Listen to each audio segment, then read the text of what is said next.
यहाँ पे हम कुछ एडवर्ब्स पिकअप करेंगे जो कि मोस्ट ऑफ द टाइम अपने यूजेज में हमें कंफ्यूज करते हैं। तो कौन सा एडवर्ब किस तरह से यूज होगा हम यहाँ पे इसको देखेंगे। लाइक टू, टू मीन्स मतलब अधिकार, too much, right, more than it is required. तो यहां पे देखते हैं कि generally the use of two is generally with unpleasant adjectives. Unpleasant adjectives जो कि मतलब एक तरह से नेगेटिव मीनिंग दे रहे हो, उनके साथ हम टू यूज करते हैं। Like too bad, too naughty, too wicked, too dull, right. So it is not proper to say here, see यहां पे ये it is not proper to say too glad या too happy। क्यों? क्योंकि अगर जैसे for example I say I am too glad to meet you, और spoken English में हम कभी कहते भी I am too glad to meet you, पर उसका एक्चुअली मीनिंग ये होता है कि I am extremely glad to meet you which I should not be, okay? तो मैं बहुत खुश तो हूं तुमसे मिलकर, लेकिन मुझे उतना खुश नहीं होना चाहिए। So I am too glad to meet you is not correct। तो हम जो pleasant adjectives होते हैं उनके साथ to नहीं लगाते हैं। So the correct form क्या है? I am very glad to meet you। This is the correct sentence। I am very glad to meet you, right? Two pleasant adjectives can be used after to यहां पे, लेकिन यहां पे भी हम देखेंगे he is too clever to be caught red-handed।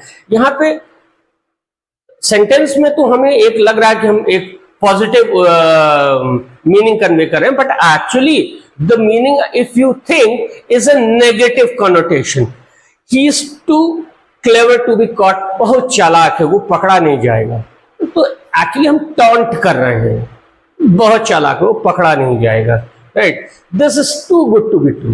हम कहते हैं ना कि किसी ने कुछ हमें बताया तो हम उसको बड़े ही एक उस भाव से एक्सेप्ट नहीं कर रहे, मुझे हजम नहीं हो रही है तुम्हारी बात, तो this is too good to be true, मैं नहीं मानता ऐसा हो जाए, राइट। तो अगेन हियर हमारा ये जो रूल है कि टू जो है हम ये जनरली एक पॉजिटिव एडजेक्टिव्स के साथ नहीं लगाते हैं, उनके साथ हम वेरी लगाते हैं, ओके।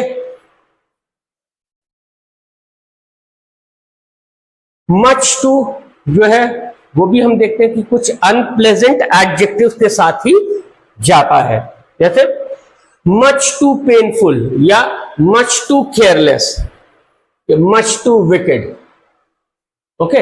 इसी को ध्यान रखिएगा कि मच टू जो है वो it goes with unpleasant adjectives and too much goes with a noun, okay. Too much goes with a noun, too much carelessness, too much pain, right. लेकिन मच टू जाएगा अनप्लेजेंट एडजेक्टिव्स के साथ, okay. Problems कहां आती हैं कि जब हम उनको इंटरचेंज कर देते हैं, like Vijay's failure is too much painful for me, too much painful, painful क्या है? एडजेक्टिव है,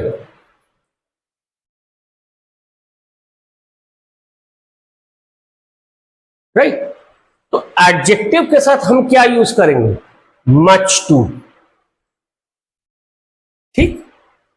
तो Vijay's failure is much too painful for me, too much नहीं। हमारा पे यहां पे कहां यूज हो सकता है हमारा कि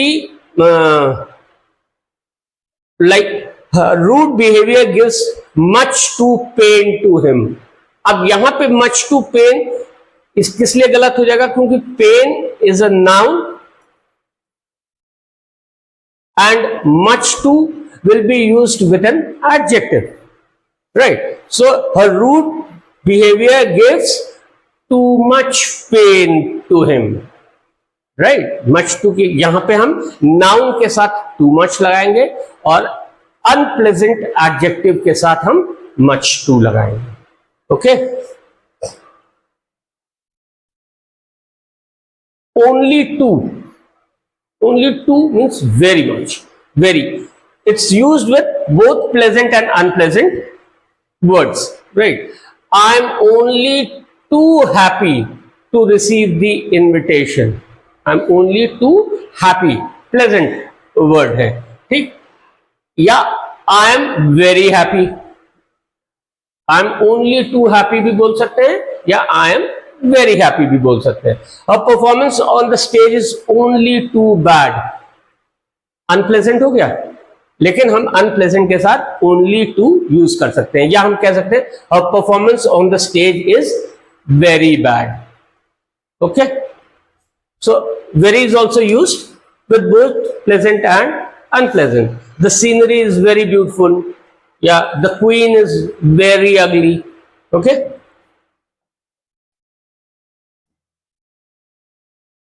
अब similarity and differences between very and much, तो यहां हम देखेंगे कि वेरी जो है वो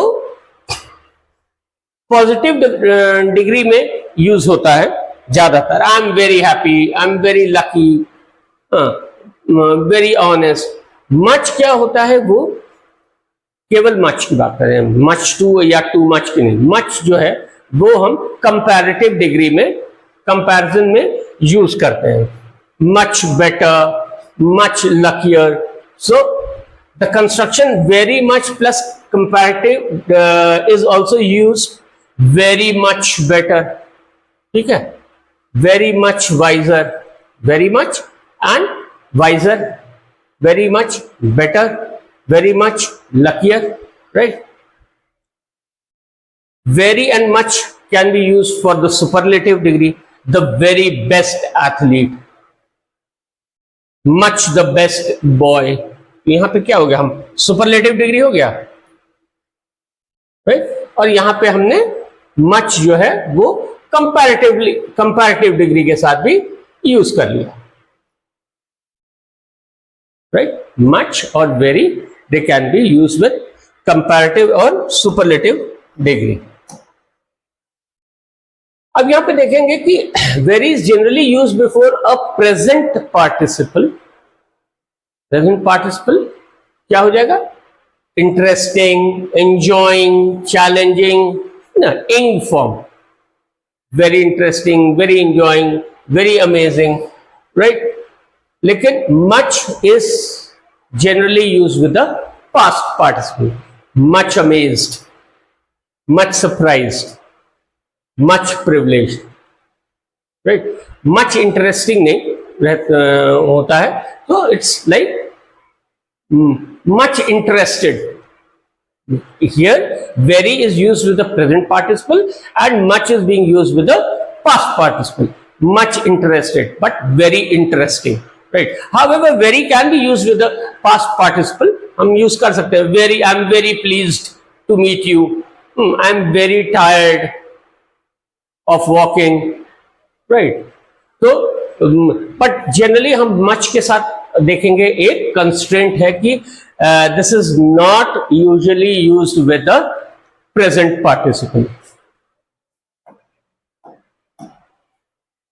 Enough. So when enough is used as an adverb of quality, right? It is used exactly after the words good enough. This is good enough. Yeah, this is not good enough. She's intelligent enough to guess my hint. He is fast enough. तो हम देखेंगे कि हमारे यहां पे जो adjectives हैं उसके बाद ये यूज हो रहा है enough. He is enough intelligent will not sound right. He rain enough fast नहीं. इनफ जब आएगा तो हमें इस चीज का ध्यान रखना है कि वो हमारा एडजेक्टिव ऑफ क्वालिटी अगर सेंटेंस में है राइट। तो उसमें इनफ हमेशा उस एडजेक्टिव ऑफ क्वालिटी के बाद में प्लेस होगा, ठीक है। तो प्रॉब्लम कहां आती है कि जब हम इनफ को एडजेक्टिव और वर्ब के बिफोर पहले यूज करेंगे, जैसे मैंने कहा ना कि he is enough lucky to get a lottery prize, तो ये सही नहीं है। He is lucky enough to get the prize, okay, because हमारा एडजेक्टिव ऑफ क्वालिटी को इनफ जो है एज एन एडवर्ब वो जब डिफाइन करेगा तो उस सेंटेंस में उसके बाद में प्लेस्ड होगा, राइट। और दूसरा है कि इनफ को जब हम कंपैरेटिव या सुपरलेटिव डिग्री में, अब पॉजिटिव डिग्री में तो यूज होता है, ठीक है, in positive degree it is use, but superlative या कंपैरेटिव में यूज नहीं करते हैं। द जज is greater enough to pardon your offence, this is wrong. He is youngest enough to gain entry, this is wrong, right. यहां पे लिखेंगे he is young enough, तो पॉजिटिव डिग्री में करेक्ट है, he is young enough to gain entry, but हम कहें he is youngest enough, तो that is wrong, okay. Ago, ये हमारा फिर वही पास्ट टेंस में हमारा अगो यूज होगा। तो whenever there is a usage of word ago with any time expression, it means the sentence is past indefinite or simple past, simple past tense में use हो जाएगा, ठीक है।